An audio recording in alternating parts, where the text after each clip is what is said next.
Hello friends, welcome to my Smart Learn with Fun educational channel. Friends, today we are going to learn a beautiful story 3.6 Think Before You Speak. Think before you speak. Man has meant to listen more and talk less. That is why the great British statesman Benjamin Disraeli said, Nature had endowed man with 2 ears and 1 mouth. If man was meant to talk more and listen less, he would have 2 mouths and only 1 ear. Imagine how we would have looked how strange with 2 mouths on the 2 sides and 1 ear at the center. And mind you, the ears, like a funnel, open all the times. There is no door with which we can close them.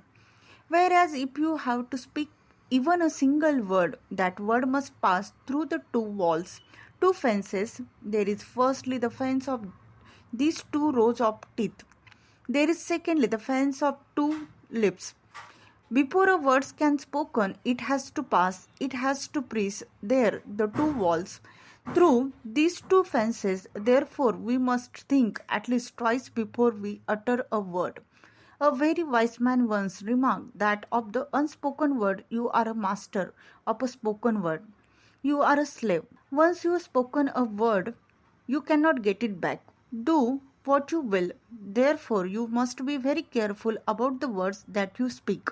Once the word has left your lips, you will not able to get it back. What the unspoken word?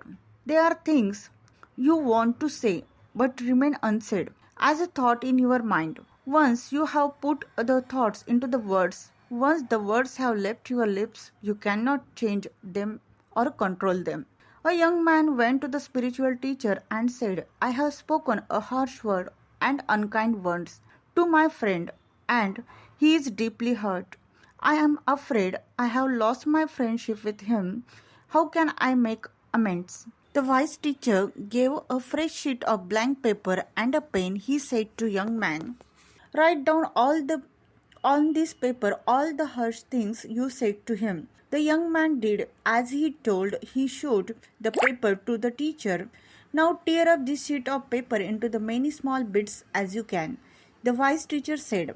Soon the single sheet was torn into the hundreds of tiny bits of paper. Throw the bits of this window, the teacher told him.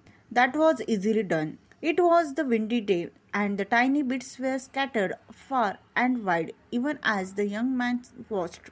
Now go out into the street and collect as many bits of paper as you can, the teacher ordered him. The young man was taken aback. But that will be difficult, he screamed. It will be difficult indeed, but do give it a try, the teacher suggested. The young man went out. He returned half an hour later, exhausted. He had not been able to get hold of single torn bit from the paper he had torn up just a while earlier. This is what happened with a spoken word, the teacher said to him. Once you have spoken the word aloud, it is very difficult to take them back. Therefore, learn to think before you speak in anger.